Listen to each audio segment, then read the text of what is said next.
Hello everyone, a very good evening to all of you. मैं अजय गुप्ता आज फिर से आपके सबके सामने आ गया हूँ एक नई वीडियो लेके। अभी हमारी इन्वेस्टमेंट की सीरीज चल रही है जिसमें कि हम डिस्कशन कर रहे हैं शेयर्स को लेकर। पिछली वीडियो में हमने 3 शेयर्स का एनालिसिस किया था उनके पिछले 3 महीने के डेटा से कि किस शेयर को हमें परचेज करना चाहिए या नहीं, और परचेज करना चाहिए तो किसको ज़्यादा और किसको कम करना चाहिए। मैं आज इसी डेटा से आप लोगों को एक और एनालिसिस करके दिखाऊंगा। उससे पहले हमें 2 वर्ड समझने पड़ेंगे जो कि शेयर मार्केट में बहुत ज़्यादा इंपॉर्टेंट है, बहुत बहुत ज़्यादा। तो आइए चलते हैं। वो 2 वर्ड्स कौन से हैं? Bull and bear. देखिए इसमें क्या लिखा है। In the investing world the terms bull and bear are frequently used to describe market condition.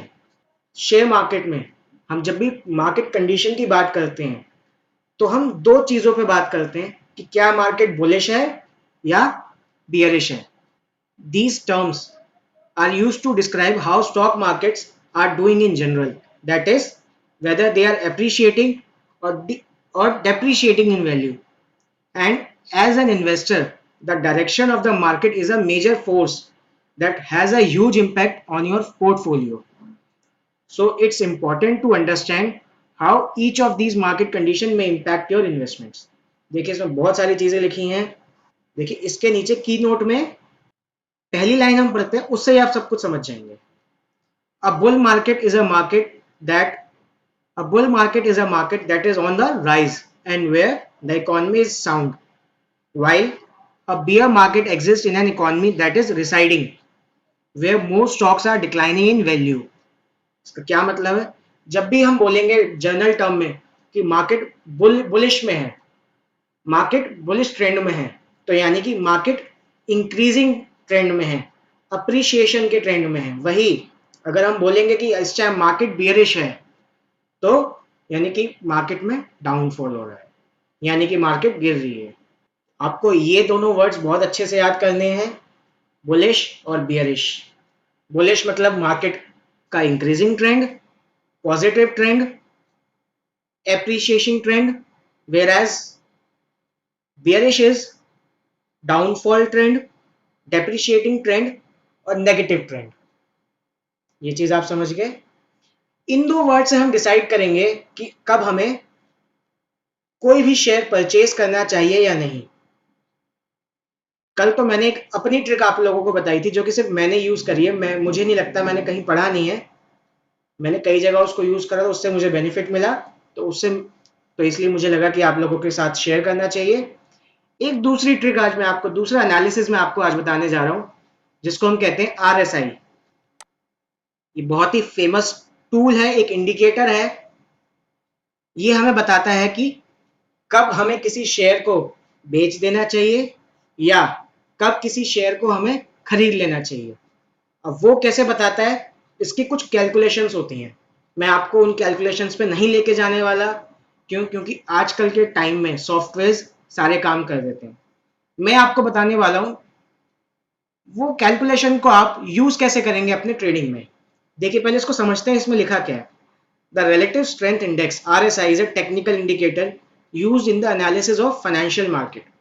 यानी कि वो एक ऐसा इंडिकेटर है, वो बताता है कि मार्केट की वीकनेस है या मार्केट स्ट्रांग है। It is intended to chart the current and historical strength and weakness of a stock or market based on the closing price of a recent trading period।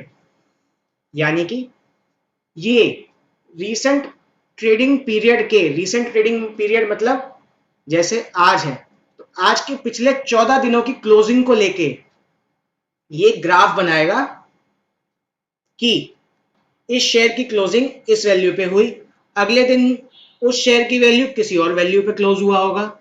ठीक है, तो ये पिछले 14 period का comparison निकाल सकता है। वो 14 दिन भी हो सकते हैं, 14 महीने भी हो सकते हैं, 14 घंटे भी हो सकते हैं, 14 मिनट भी हो सकते हैं, 14 हफ्ते भी हो सकते हैं। बेस जो हम लेते हैं RSI में वो 14 पीरियड का लेते हैं। ठीक है, अब इसमें देखते क्या है, द RSI मैंने बीच की लाइन छोड़ दी है, वो आपके मतलब की नहीं है। The RSI is mostly typically used on 14th day time frame, ये मैंने आपको बता दिया। Measured on a scale from 0 to 10।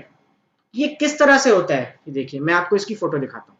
ये कुछ इस तरह से होगा, देखिए ऊपर आपको दिख रहा है, इस पोर्शन में जो आप देखेंगे वो शेयर का प्राइस देखेंगे, और इस पोर्शन में जो आप देखेंगे वो RSI देखेंगे।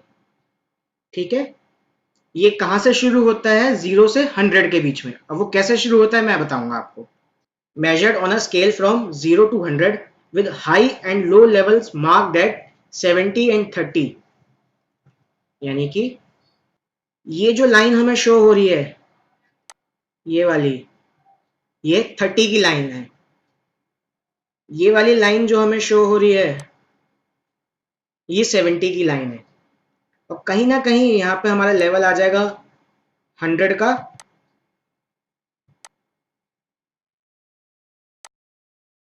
और यहाँ हमारा लेवल आ जाएगा 0 का। और ये लेवल जो ब्लू लाइन है, ये है 50 की लाइन, ये 50 की लाइन हो गई। ये चीज आप समझ गए। देखिए उसमें टेक्स्ट में क्या लिखा है, शॉर्टर और longer time frames are used for alternatively shorter and longer outlooks. यानी कि अगर हमें छोटे टाइम पीरियड के लिए देखना है तो हम इसमें छोटा डेटा ले सकते हैं, बड़े टाइम पीरियड के लिए लेना है तो बड़ा डेटा ले सकते हैं। Most extreme high and low levels होते हैं, यानी कि बहुत ज्यादा हाई और लो लेवल होते हैं 80 या 90 के हाई लेवल पे, लो लेवल पे 10 और 20। ये चीज आप लोग समझ गए।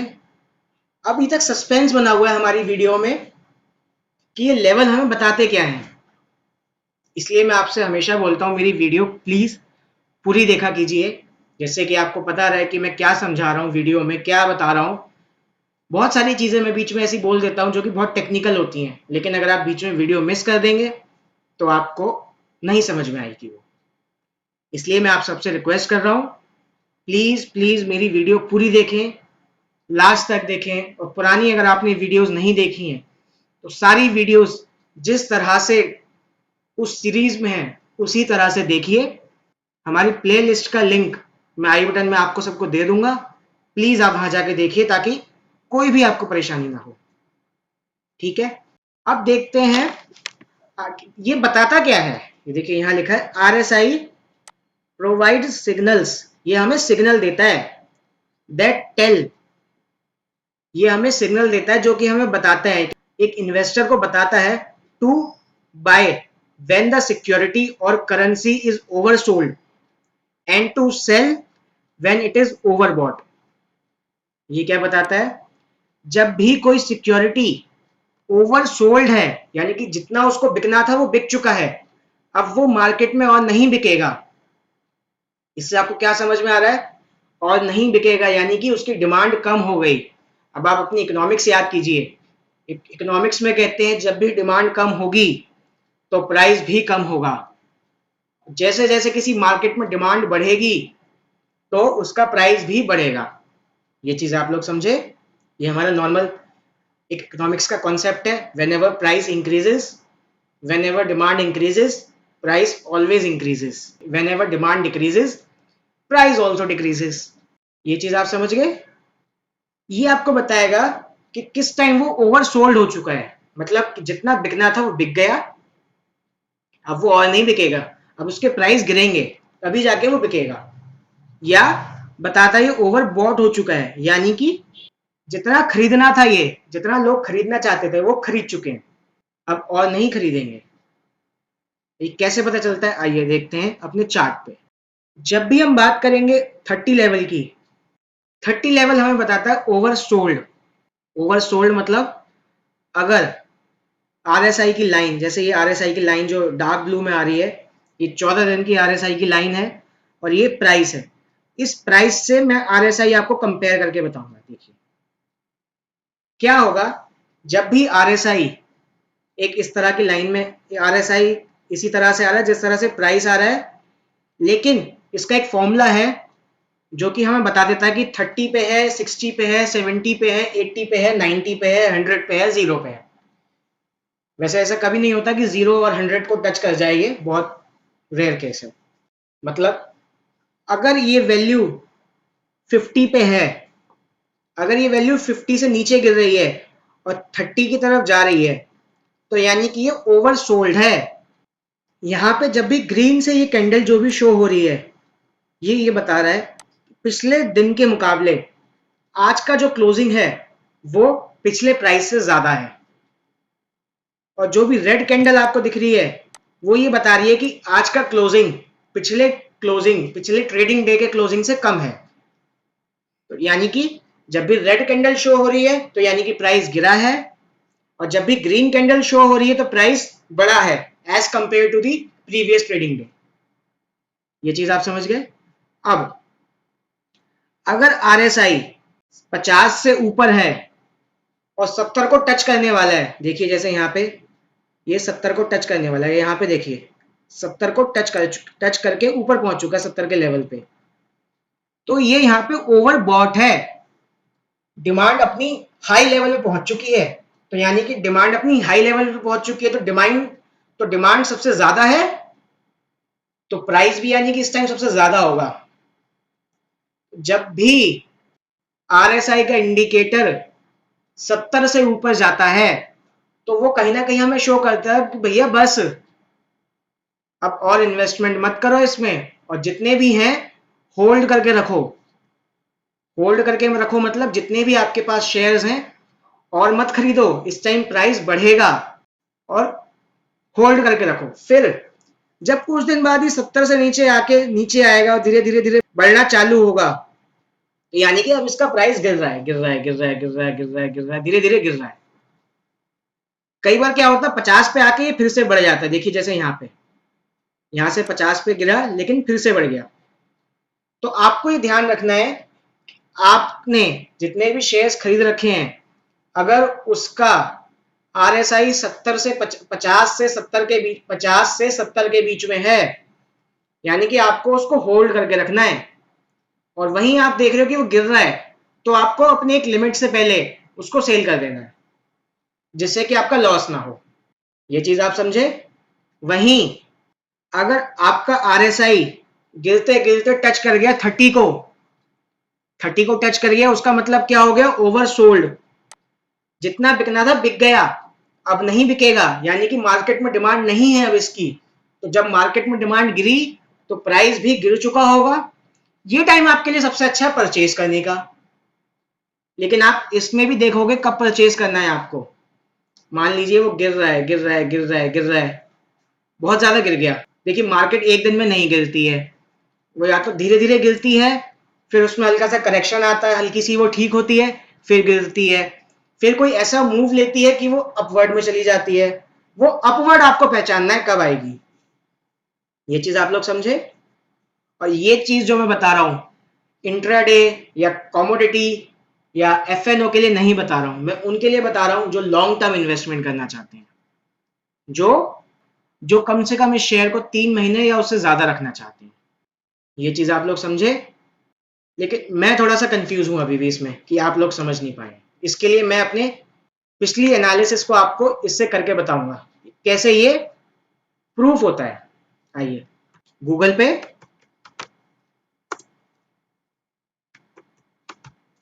और मैंने इस पे साइट खोली मनी कंट्रोल की। हमने कौन कौन से शेयर्स लिए थे पिछली वीडियो में कंपैरिजन के लिए, रिलायंस लिया था। तो सबसे पहले हम देखेंगे रिलायंस का शेयर। इसमें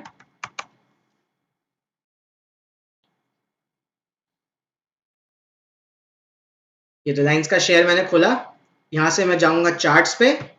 जब मैं चार्ट्स पे गया तो देखिए यहाँ पे इसकी पूरी वैल्यू आ गई। आप इसमें देखिए इसका प्राइस देख सकते हैं, अप डाउन क्या हो रहा है, कब हो रहा है, कितने पे हो रहा है, क्या बिका। जो मैंने आपको कल एक दिन का बताया था आप यहाँ पे पूरा देख सकते हैं। जब से ये शेयर इशू हुआ पहली बार प्राइमरी मार्केट में, जब ये आया, याद है आपको प्राइमरी मार्केट सेकेंडरी मार्केट, देखिए 2000 में अगर ये आया तो 20 साल का डेटा हमें यहाँ मिल गया। साथ में ये भी पता चल रहा है कि कब कब कंपनी ने डिविडेंड दिया और कितना दिया। यानी कि 47% का डिविडेंड दिया है, यहाँ 50% का डिविडेंड दिया है, यहाँ भी डिविडेंड दिया। देखिए धीरे धीरे धीरे धीरे इसकी वैल्यू यहाँ बढ़ रही है। तो आप 5 साल का इसमें डेटा देख सकते हैं, 2 साल का यहाँ डेटा देख सकते हैं, 1 साल का डेटा देख सकते हैं, 6 महीने का डेटा देख सकते हैं, 1 दिन का, 1 वीक का, जो भी आप चाहें सब कुछ यहाँ से आप देख सकते हैं। मैं इससे जाऊंगा एडवांस इंटरेक्टिव चार्ट्स पे, तो एक नई विंडो खुल जाएगी मेरे पास। ये देखिए इसका चार्ट खुलेगा। 6 महीने का चार्ट खुला है, मैं इसको 3 महीने में करूंगा और मैं यहाँ पे इंडिकेटर्स में जाऊंगा और यहाँ पे सेलेक्ट करूंगा RSI 14। एक पीरियड को वो 14 दिन ले रहा है, तो मैंने कहा ठीक है। अब देखिए इसके नीचे इसका RSI बन गया। पिछली वीडियो में बात की थी कि कब हमें परचेज करना चाहिए, हमने अज्यूम किया था, कब हमें सेल करना चाहिए, हमने वो भी अज्यूम किया था हाई और लो को लेके। परचेज कब करना चाहिए हमने कब अज्यूम किया था कि हमने परचेज किया है 20 मई को, क्योंकि उस दिन पिछले 3 महीने का लोएस्ट था। यानी कि 20 मई के पास देखते हैं इसका RSI क्या था। देखिए मैं आ गया, मैं जाऊंगा 20 मई के पास। ये देखिए 20 मई 25, ये 3 महीने का डेटा नहीं आया। देखिए 3 महीने में वो RSI का डेटा नहीं आएगा क्योंकि 3 महीने ज्यादा है। तो देखिए ये कहीं ना कहीं 50 से बढ़ रहा है, धीरे धीरे यहाँ पे 50 से बढ़ रहा है, धीरे धीरे धीरे धीरे ये बढ़ रहा है। अभी ये इंक्रीजिंग ट्रेंड में चल रहा है पिछले 3 महीने से। तो ये हमने कब लिया 20 मई को, तब RSI कितना हुआ होगा 30 के आसपास, 30 के आसपास, क्योंकि वहां ओवरसोल्ड था। अब देखिए हमारा हाईएस्ट क्या था इसमें 27 जुलाई 2020। अब देखेंगे 27 जुलाई पे इसका RSI क्या था 27, 28, 29। देखिए इसका RSI कितना था 80 RSI था इसका, 80 RSI था इसका, जो कि धीरे धीरे धीरे धीरे अब गिरना शुरू हो गया। क्योंकि देखिए जैसे जैसे इसका RSI गिर रहा है, इसका यहाँ पे प्राइस भी गिर रहा है। कहाँ इसकी वैल्यू 27 तारीख को कितनी थी 2198, 2198 रुपए, 2198 रुपीज। वहीं फिर धीरे धीरे इसका प्राइस गिरने लग गया। देखिए गिर रहा है, धीरे धीरे गिर रहा है। वहीं यहाँ गिरा, हमारा RSI कितना पहुंच गया 57। फिर इसने ट्रेंड लिया ऊपर का, ऊपर पहुंच गया और फिर ये अपवर्ड में जाता है। तो देखिए अभी हमारा RSI 50 पे ही है। ये क्या शो कर रहा है कि ये अभी इंक्रीजिंग ट्रेंड में है, क्यों? क्योंकि 50 से ऊपर है। और वहीं अगर ये 50 से नीचे गिरने लगता तो हमारे पास एक सिचुएशन आ जाती ओवरसोल्ड की, कि कहीं ना कहीं ये बिक रहा है, इसकी डिमांड कम हो रही है। अभी ये 50 से ऊपर है और कभी भी 70 की तरफ पहुंच सकता है। आपको 50 का लेवल ध्यान रखना है हमेशा। 50 के लेवल से 70 के लेवल के बीच में है तो कहीं ना कहीं ये बिक रहा है, इसकी डिमांड बढ़ रही है, इसका धीरे धीरे प्राइस बढ़ेगा। लेकिन 50 से लेकर 30 के लेवल में आ जाता है तो इसका एक मतलब होता है कि इसका कहीं ना कहीं प्राइस गिरेगा। क्यों? क्योंकि पहले से ही ओवरसोल्ड हो चुका है। तो जब ओवरसोल्ड हो चुका है, प्राइस गिरेगा, उस टाइम आपके लिए सबसे अच्छा मौका है इसको परचेज करने का। आप सस्ते में परचेज करेंगे। और वहीं अगर 70 में पहुंचता है तो ओवर बॉट हो चुका है, जिसको खरीदना था वो खरीद चुके हैं, अब नहीं खरीदेगा कोई। क्यों? क्योंकि उसकी डिमांड के हिसाब से प्राइस इतना हाई हो चुका है, अब उस प्राइस पे कोई खरीद ही नहीं सकता। जो खरीदेंगे अब उससे नीचे ही गिरेंगे। तो आप उस टाइम पे बेच दो अपना माल, उस टाइम पे अपने शेयर्स बेच दो, जिससे कि प्रॉफिट आपको मिल जाएगा। कितना प्रॉफिट हुआ था हमने एनालिसिस किया था, कितना था 805 रुपए का प्रॉफिट, 58% का प्रॉफिट आप कमाए। उसके बाद इस पैसे को बचा के रखें, वेट करें, या तो इसी शेयर में लगाएं जब ये 50 से नीचे गिरे 30 की तरफ, क्योंकि वो आपके लिए एक एग्जैक्ट पोजीशन बन जाएगी परचेज की। या फिर किसी और शेयर में लगाना है तो उसकी एनालिसिस इस तरह से करें।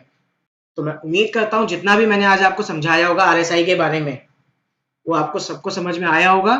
अगर आपको कोई भी डाउट है इन RSI के बारे में तो आप कमेंट सेक्शन में मुझसे पूछ सकते हैं या मुझे मेल कर सकते हैं। मैं उम्मीद कर रहा हूं कि आपने मेरी वीडियो पूरी देखी होगी।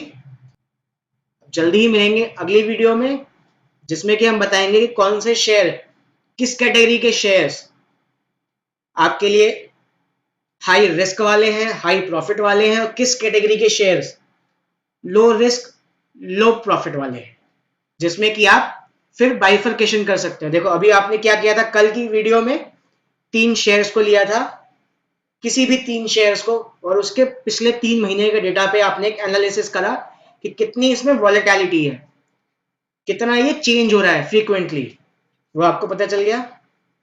आज की वीडियो में हमने देखा कि हम उस पोजीशन को कैसे पहचानेंगे कि कब हमें उसको परचेज करना है और कब हमें उसे सेल करना है। ये आप समझ गए। अब कल की वीडियो में मैं आपको बताऊंगा कि अपने रिस्क के अकॉर्डिंग, यहां तो अभी हमने दो पिछली वीडियो में सिर्फ परचेज और सेल की बात करी है, अब रिस्क के अकॉर्डिंग किस तरह के शेयर्स में ज्यादा आपको इन्वेस्ट करना चाहिए और किस तरह के शेयर्स में आपको कम इन्वेस्ट करना चाहिए।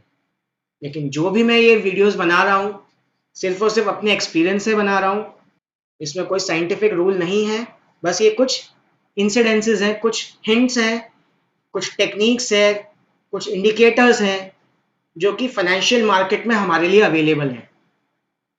मैं आने वाले टाइम में आपको क्रॉसओवर्स भी बताऊंगा कि बुलिश क्रॉसओवर क्या होता है, बियरिश क्रॉसओवर क्या होता है, और इस तरह की चीजें आपको बताऊंगा जिससे आपको पता चले कि कौन सा टाइम हमारे उस शेयर परचेज करने के लिए बेस्ट है और कौन सा टाइम वो शेयर सेल करने के लिए बेस्ट है और किस टाइम हमें होल्ड करना चाहिए। तो अगली वीडियो में हम जल्दी ही मिलेंगे एक नए टॉपिक के साथ जो कि शेयर से ही रिलेटेड होगा। तब तक के लिए thank you so much. Please be safe and be happy. Thank you.